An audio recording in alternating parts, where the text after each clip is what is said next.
Speaking with a group of journalists here this week, Gary Haugen, founder and CEO of the International Justice Mission, IJM, which mostly works outside the United States, also addressed questions about what insights he might have about injustice in America.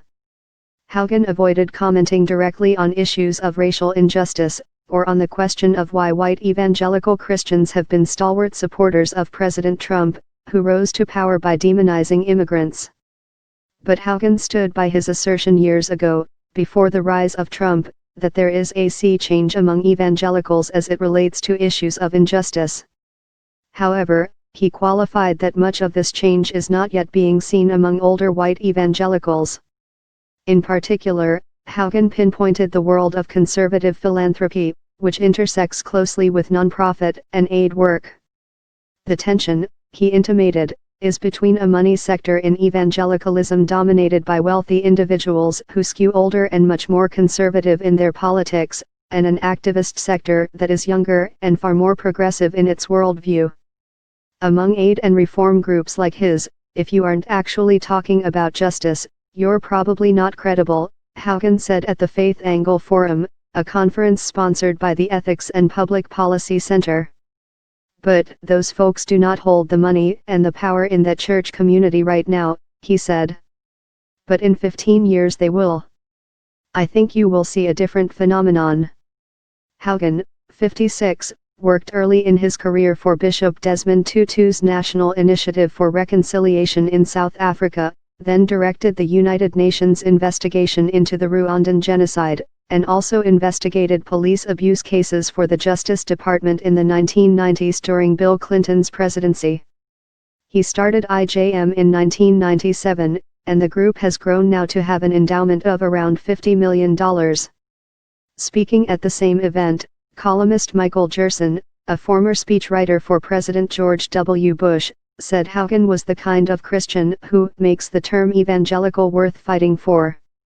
Haugen followed up by saying he may not be willing to fight for the word evangelical himself. The term, he said, has come to represent a set of political beliefs rather than theological commitments.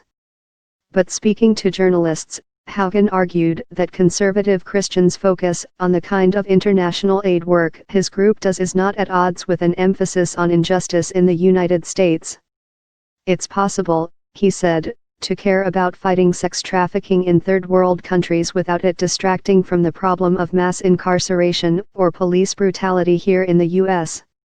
Nonetheless, some younger Christians and people of color in the faith community are suspicious that the focus on international aid among white conservatives is a way to avoid more difficult issues of racial injustice at home.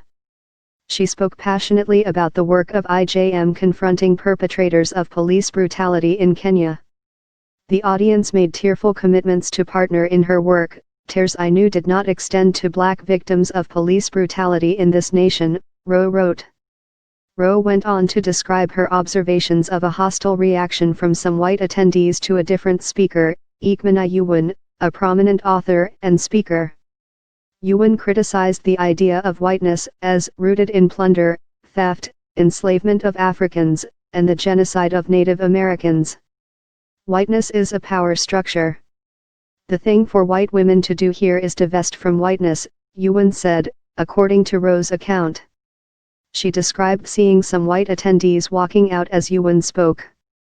Sparrow Conference, which organized the event, did not respond to Newspulse News' request for comment.